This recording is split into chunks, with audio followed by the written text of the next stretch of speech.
Alright, let's look at our review for our quadratics test. Number 1 says find the solutions for each equation. Now once again, when we find the solutions, we are looking for the x-intercepts. Right, we know a bunch of different ways. We could solve by graphing. We could solve by factoring. Square root method. And quadratic formula. Right, those should all give me the same answer. It gives me where it crosses the x-axis. Alright, so let's look at number 1. I've got x squared minus 7x plus 12. Alright, I'm going to factor this. So we're looking for factors of a times c that add to give me b. So in this case, a is 1, b is negative 7, and c is positive 12. So a times c, I'm looking for factors of 12 that combine to give me 7. Factors of 12 are 4 and 3. Now, I know right now that that's a plus sign in the back. If it's a plus sign in the back, I can go ahead and take this sign and put it in both my parentheses. Right? So a plus sign in the back tells me I've got to multiply to get a positive number. These have to be the same sign, so the same sign is either a negative negative or a positive positive. So whatever that sign is right there, I put it in both parentheses. My factors are 4 and 3. They're both negative. Doesn't matter which one goes where. Now that I've factored it, it's equal to 0. Right? All I did was factor this to this. It's equal to 0. So now I'm going to set this piece equal to 0 and this piece equal to 0. So x minus 3 equals 0, and this piece, x minus 4, equals 0. Now we're going to solve an equation, so inverse operations. We get x equals positive 3 and x equals positive 4. So I just figured out that that intersects the x-axis at 3 and at 4. Look at number 2. Number 2. Notice that I don't have a b term on number 2. There is no x to the first power. Okay, if that's the case, it lends itself to the square root method. So I solved number 1 by graphing. Number 2, I'm solving by the square root method. What I need to do is I need to isolate for x, right? So I'm going to inverse operation of a negative 36. We're going to add 36. I get x squared equals 36. To get rid of this squared, I take the square root. Those are opposites. So we take the square root of both sides. That cancels out. I get x equals. The square root of 36 is plus or minus 6, right? So this is negative 6 or positive 6. Anytime you take the square root of a number, you get a positive and a negative solution. Number 3, I need to put this in standard form. So this is going to become x squared plus 4x plus 3. Okay, now let's solve by the quadratic formula. So this is negative b plus or minus the square root of b squared minus 4ac over 2a. That's the quadratic formula. Alright, so I'm going to take the opposite of b, and b in this case is a positive 4, so negative 4, opposite of b, plus or minus the square root of b squared, so 16, 4 squared is 16, minus 4 times a, which is 1, times c, which is 3. And that's over 2 times 1. Alright, so here we go. I've got negative 4 plus or minus the square root of 16 minus 4 times 1 times 3. So 4 times 1 is 4 times 3 is 12, so 16 minus 12 over 2. Now again, this is called the discriminant. The discriminant is positive, we get 2 real solutions. If the discriminant is equal to 0, we get 1 real solution. And if the discriminant is negative, we get no solutions. So we get a positive 4 here. So we get negative 4 plus or minus the square root of 4 over 2. So we know right now that I'm going to get 2 solutions because my discriminant is positive. So the square root of 4 is 2, right? So we have negative 4 plus or minus 2 over 2. Okay, that's going to give me 2 solutions. Negative 4 plus 2 over 2, and the minus case. So the minus case is negative 4 minus 2 over 2. So we have the plus or minus means plus and minus. Negative 4 plus 2, say, or 2 minus 4 is going to give me negative 2. Negative 2 divided by positive 2, x equals negative 1. In this case, I've got negative 4 minus 2. It's going to give me negative 6 divided by 2, which is going to give me negative 3. So we just found our 2 solutions. Could you have solved that by factoring? Absolutely. All right, looking at number 4, let's go back to our graphing quadratics. What is the axis of symmetry? Equation for the axis of symmetry is negative b over 2a. So in this case, a is 2, b is 8, c is 6. So x equals the opposite of b, so negative 8 over 2 times 2, which equals negative 8 over 4. So x equals negative 2. The axis of symmetry is a line, so x equals, which means is a vertical line at -2. What are the zeros of the function? We can see our zeros, again, x-intercepts are right there and right there, so we would say x equals -3 and -1.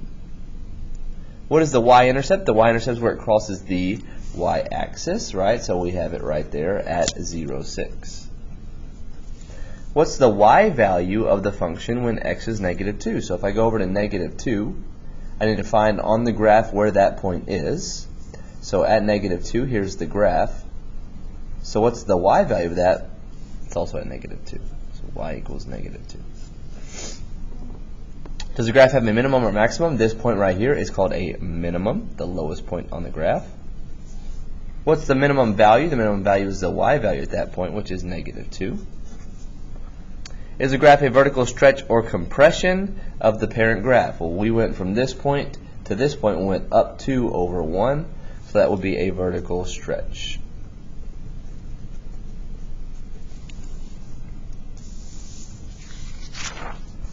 Number 11, which function has two positive roots? Okay, this is in factored form. This is equal to 0, so 0 equals x minus 3 and x minus 5. Well, what I would do is I would set that equal to 0, right? So x minus 3 equals 0 and x minus 5 equals 0. And we solve, we do inverse operation. We get x equals positive 3 and positive 5. So there you go. Solve the quadratic function using any method. Okay, now I can recognize here that I have a GCF of 2, so this is going to become 2x squared minus 2x minus 3. Now I'm going to go ahead and factor this. So again, factors of a times c that combine to give me b. Now I've got a minus sign in the back. If I've got a minus sign in the back, I have opposite signs in my parentheses. The greater factor is going to get that sign right there. Okay, so my factors of 3 are 1 and 3. I know they have different signs, so one of them has to be positive, one of them has to be negative. The bigger number, 3, obviously is bigger than 1. The 3 is going to get that sign, so the 3 has got to be negative. So 1 times -3 is -3. 1 minus 3 is -2, which combines to give me that, absolutely. So -3, so minus 3, positive, plus 1 right there.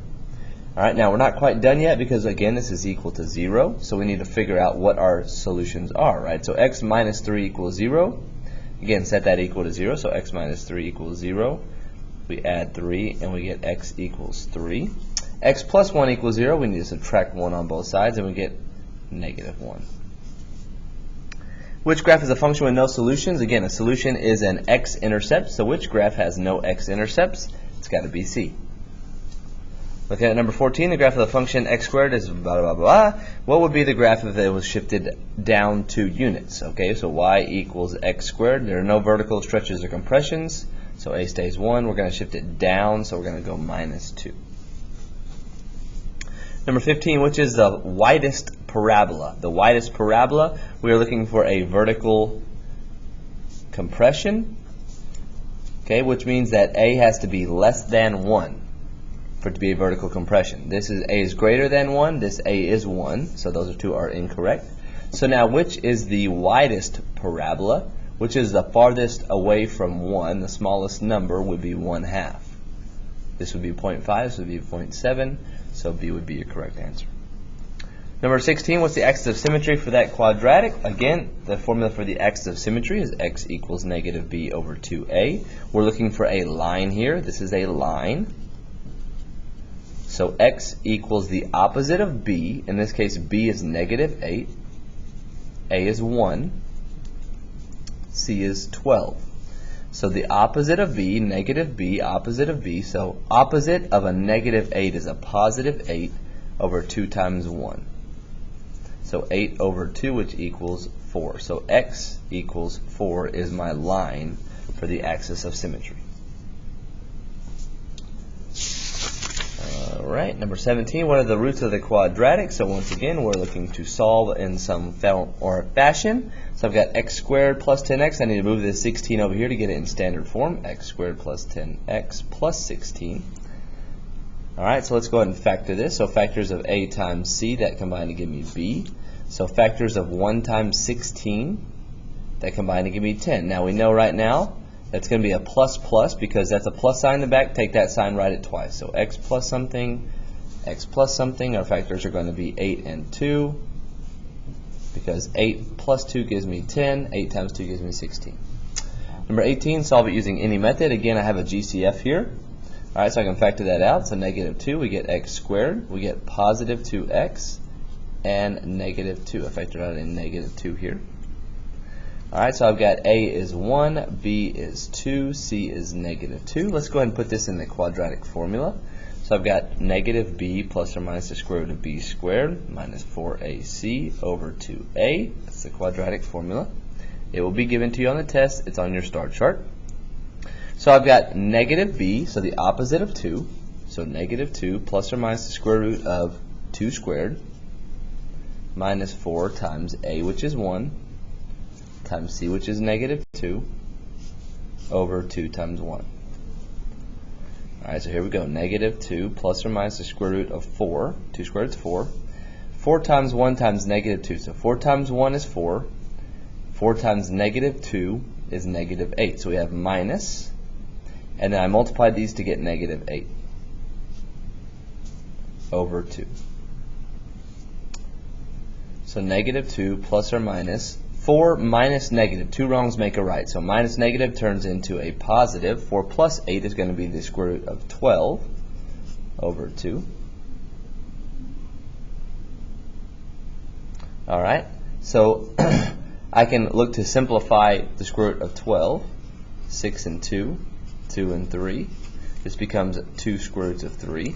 So we could rewrite this as negative 2 plus or minus 2 square roots of 3 over 2. Now I notice that these are all divisible by 2, so this would then become negative 1 plus or minus the square root of 3 over 2, which if you're looking for it in decimal form,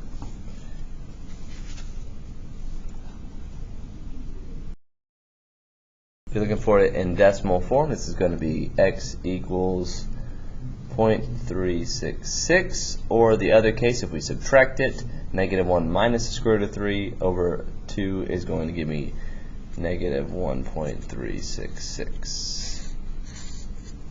Number 19, solve it using any method. Again, there is no b term here. There is no x to the first term, so this lends itself to the square root method. So I'm going to isolate for the x squared. So this is going to become a negative 12 equals negative 3x squared. What I did is I moved the 12 to the other side. I'm going to divide by negative 3 to get the x squared by itself. This is going to become 4. I need to get rid of my squared, so the opposite of squaring it is to square root it. Those cancel out. We get x equals, the square root of 4 is going to be plus or minus 2, right? So x equals negative 2 and positive 2. Number 20, solve the following quadratic using any method. Let's go ahead and let's work with graphing. So I got x squared minus 10x plus 9. I'm going to put that into my calculator. So let's add a graph. And we've got x squared minus 10x plus 9. Alright, so we can see our two roots here. Let's find those two roots. We're going to go to menu, analyze, menu trace, menu trace, graph trace. So there it is right there. We know that we need to, arrow over to get to that point right there. So let's go over, bam, there it is. We have a point at 1, 0. So x equals 1. And let's go find the other point. You can see our other point is at 9, 0. So 1 and 9 are our two solutions. So right there. Number 21, looking at an application problem. It says the ball is thrown off a building from 200 feet above the ground. Yada, yada, yada. Here is your formula. How long does it take for the ball to hit the ground, right? So the ball is going to be thrown like this. We want to know how long does it take for the ball to hit the ground. So this would be my building. Bam, I want to know how long it takes for the ball to hit the ground. Okay, so you're looking at the x-intercept, right? So we're looking at the root. So all I need to do is take this, plug it in my calculator, and find that root right there. So let's go back to our calculator.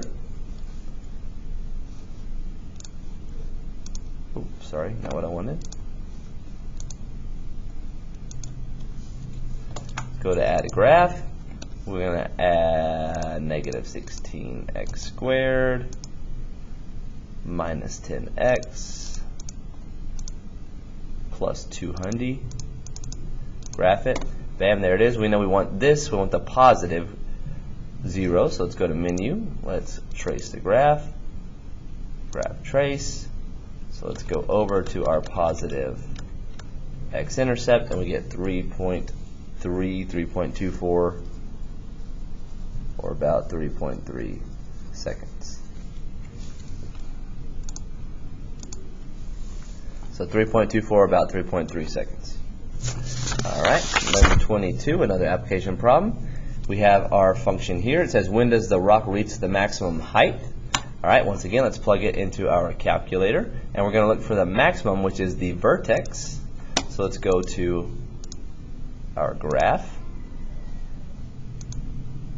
Negative 16x squared plus 96x plus 112. Enter. Now we're looking for our vertex, which is way up here. All right, so let's go to menu. Let's go to trace. Let's go to graph trace. And we need to arrow up to get to our vertex. Bam, there it is at 3,256. Okay, so our vertex is at 3,256. Now the x value is 3, the y value is 256. It says, when does the rock reach the maximum height? When would be time, right? So when, let's go to my paper so you can see, when would be time. X values is time. This is the distance. So it says, when does it reach its maximum height? That would be 3 seconds. What's the maximum height? Well, that's the distance. That's 256 feet. When does the rock hit the ocean? So we're looking for our other intercept, right? So bam, there it goes. It goes down to here. We need to figure out our other x-intercept, or our other 0, which is at 7 seconds. Number 23, it says, a ball shot from a cannon into the air with the upper velocity, yada, yada, yada. When will the cannonball reach higher than 26 feet? When will the cannonball reach higher than 26 feet? All right, so let's go ahead and let's plug this into our calculator. So again, let's open up a new document,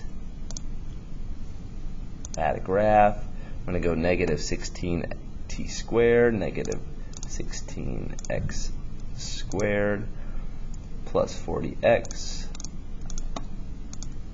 plus 1.5. We're going to graph it. Let's go to our table. And we want to know, when will the cannonball reach higher than 26 feet? So I want to know the values when it's higher than 26 feet. Right? I want to know the values when it's higher than 26 feet.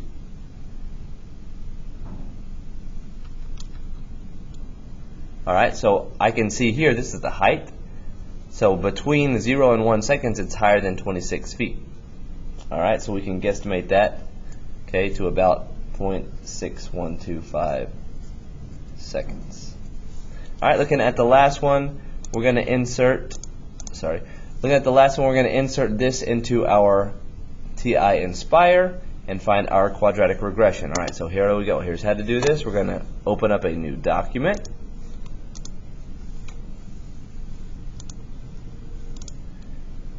I need to add a list in spreadsheet so I can insert my table. So once we have a list in spreadsheet, we're going to make this column X. We're going to make this column Y. And we start putting in our numbers into number 1 right here. So 0, 1, 2, 3, 4, 5, 6, 7, and 8. And our points are 26.1, 26.9, 27.9, 28.1, 27.8, 27.1, 26.5, 25.0, and 22.8. All right, now make sure you don't have a point highlighted. Once we're done with this, once we're done with our table, we need to add a new document. So we're going to press Control, Document. And now we're going to add data and statistics. So we're going to take that table and we're going to insert it onto a graph. So add this number 5 right here. We need to make our axes X and Y. And we can see we have our quadratic function. Now to get the equation, we're going to go to Menu. We're going to Analyze. The regression, which is number 6, if this will load. Menu, Analyze, there we go, Regression. And now we're looking at a quadratic, so right here, number 4, quadratic. There is your equation. All right, so we're going to y equals negative 0.213 x squared, and then plus 2.08 x plus 22.96. All right, so here's my equation. What that looks like on my paper is that right there. It says we're going to use this model to predict the population in 2021. Okay, well this is the population from 2010 to 2018, right? So this is 2018. 2019 would be year 9. 2020 would be year 10. 2021 would be year 11. So we know we're going to plug in x of 11 into my x's to get my y, which is the population. So this would be y equals negative 0.213 times 11 squared plus 2.08 times 11 plus 22.96. 11 squared is 121. I multiply that by negative 2.13 and I get negative 25.773. Okay, when I combine these two, I'm going to get a positive 45.84. When I add these together, I get a y value of 20.067 thousand people.